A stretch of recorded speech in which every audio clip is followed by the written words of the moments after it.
तो हम स्टार्ट करेंगे एंडोक्राइन सिस्टम से, ठीक है। एंडोक्राइन सिस्टम सबसे पहले हम देखेंगे हाइपोपिट्यूटरिज्म के नोट्स की।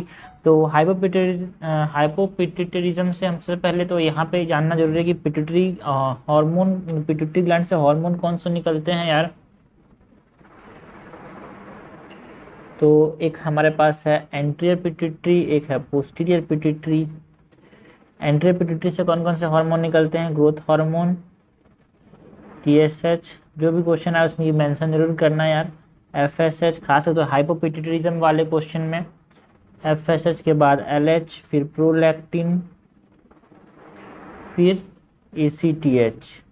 एंड पोस्टीरियर पिट्यूटरी से दो ही हार्मोन निकलते हैं, एंटीडायरेटिक हार्मोन एंड ऑक्सीटोसिन। अगर हम बात करें हाइपोपिट्यूटरिज्म की, तो हाइपोपिट्यूटरिज्म मतलब क्या है? जो हमारे पास any of the pituitary hormone है ना, एंटीरियर पिट्यूटरी हार्मोन की जो डेफिशिएंसी है उसको हम क्या बोल रहे हैं, है ना, हाइपोपिट्यूटरिज्म बोल रहे हैं, combined deficiency. So what is hypopituitarism? It is combined deficiency. सबसे ज़्यादा कॉमन क्या है यहाँ पे? Deficiency of growth hormone, combined deficiency of any of anterior pituitary hormone. Aetiology की बात करें तो यहाँ सबसे पहले तो पिट्यूटरी एडिनोमा में देखने को मिल सकता है।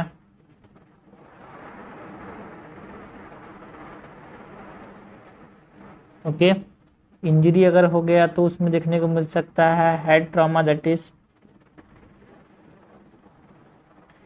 इन्फ्रैक्शन के केस में यार, like in Ceyhan syndrome, सेरिब्रोवैस्कुलर accident में देखने को मिल सकता है, लाइक स्ट्रोक के केस में। हाइपोपिट्यूटरिज्म, अगर पिट्यूटरी स्टॉक अगर इंटरप्शन सिंड्रोम हो गया तो जो स्टॉक है वहाँ पे कमजोरी आ गई, वहाँ पे बीच में कुछ हो जा रहा है, सो pituitary stock interruption syndrome.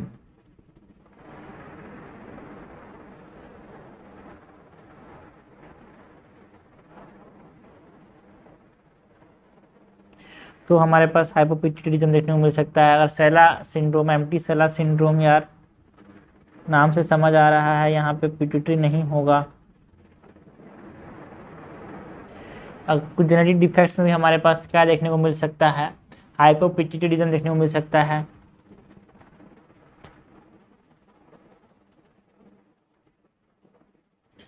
Like some mutations यार, mutations in BMP4 gene, mutation in PROP1 gene, mutation in PIT1 gene। अगर इनमें म्यूटेशन हो गया तो हमारे पास हाइपोपिट्यूटरिज्म देखने को मिल सकता है।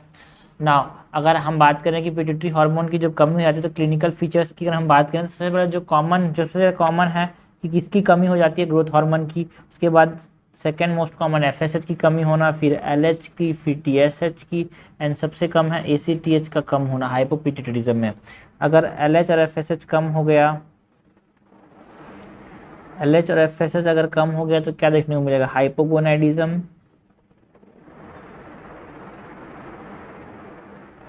हाइपोगोनाडिज्म के साथ साथ लॉस ऑफ लिबिडो, है ना, एंड हमारे पास इम्पोटेंसी देखने को मिल सकता है इन मेल्स।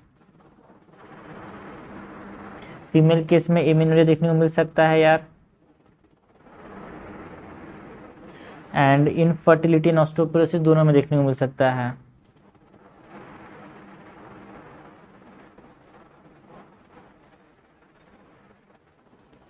ओके, सेकेंड है हमारे पास प्रोलैक्टिन रिलीजिंग हार्मोन की अगर कमी हो जाएगी तो क्या होगा? लैक्टेशन का फेलियर हो सकता है।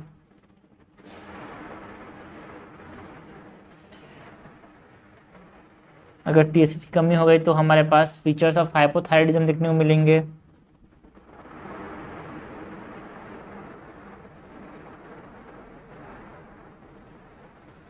है ना, अगर ACTH की कमी हो गई तो हमारे पास हाइपोग्लाइसीमिया देखने को मिलेगा यार, और वेट लॉस भी हो सकता है। अगर ग्रोथ हार्मोन की कमी हो गई तो सिंपल सी बात है, decrease growth in children, and body fat का लॉस बढ़ जाएगा यार।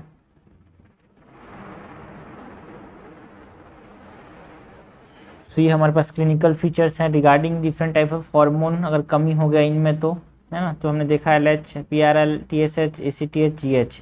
नाउ क्या क्या इन्वेस्टिगेशन करा सकते हैं हम? सो पहले तो सीरम चेक करेंगे, जितने भी हार्मोन्स होंगे हाइपोपिट्यूटिज्म में कम हो जाएंगे सीरम लेवल इनका।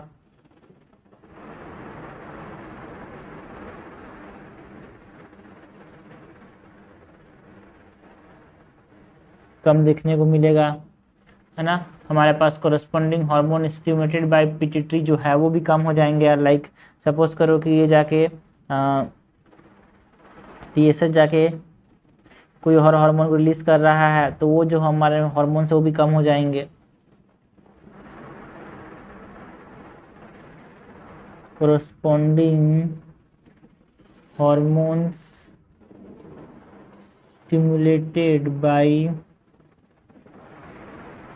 पिट्यूटरी डिक्रीजेस, है ना। CT या फिर MRI करा सकते हैं, जिसमें हमारे पास देखने को मिलेगा कि यहाँ पे पिट्यूटरी जो है वो यहाँ पे डिफरेंट डिफरेंट एटियोलॉजी पता चल सकता है हम लोग को ना। मैनेजमेंट कैसे करेंगे भाई? ट्रीटमेंट जो होता है वो एक इंडिविजुअल हार्मोन को टारगेटेड ट्रीटमेंट होता है।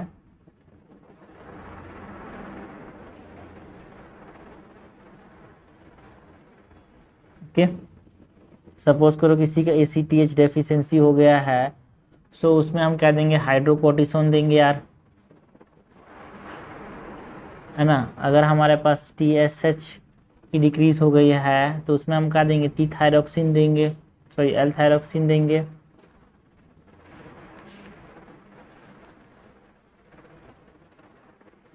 है ना। अगर गोनाडोट्रोफिन्स की कमी हो गई है, गोनाडोट्रोफिन की कमी में, हाँ, अगर गोनाडोट्रोफिन की डेफिशिएंसी हो गई तो मिल्स में क्या देखने को मिलेगा यार? मिल्स में जो फर्टिलिटी है वो अगर हमको चाहिए, डिजायर्ड है या फिर नहीं चाहिए। अगर फर्टिलिटी चाहिए तो हम सप्लीमेंट कौन सा देंगे? गोनाडोट्रोफिन्स देंगे। अगर फर्टिलिटी नहीं चाहिए, बूढ़ा हो गया आदमी, तो टेस्टोस्टेरोन रिप्लेसमेंट देंगे।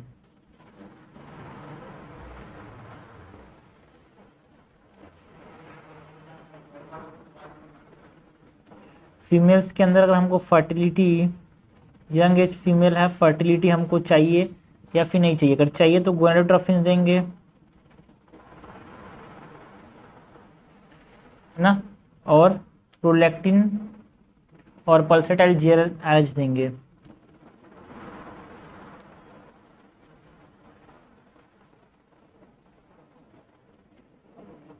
अगर हमारे पास फर्टिलिटी डिजायर्ड नहीं है, सो हम, वो बूढ़ी हो गई अगर, तो एस्ट्रोजन एंड प्रोजेस्टेरोन रिप्लेसमेंट देंगे। और क्या कर सकते हैं? अगर ग्रोथ हार्मोन की कमी है तो क्या देंगे? रिकॉम्बिनेंट ग्रोथ हार्मोन दे सकते हैं। So this is all about the treatment, investigation, clinical feature, aetiology of हाइपोपिट्यूटिज्म।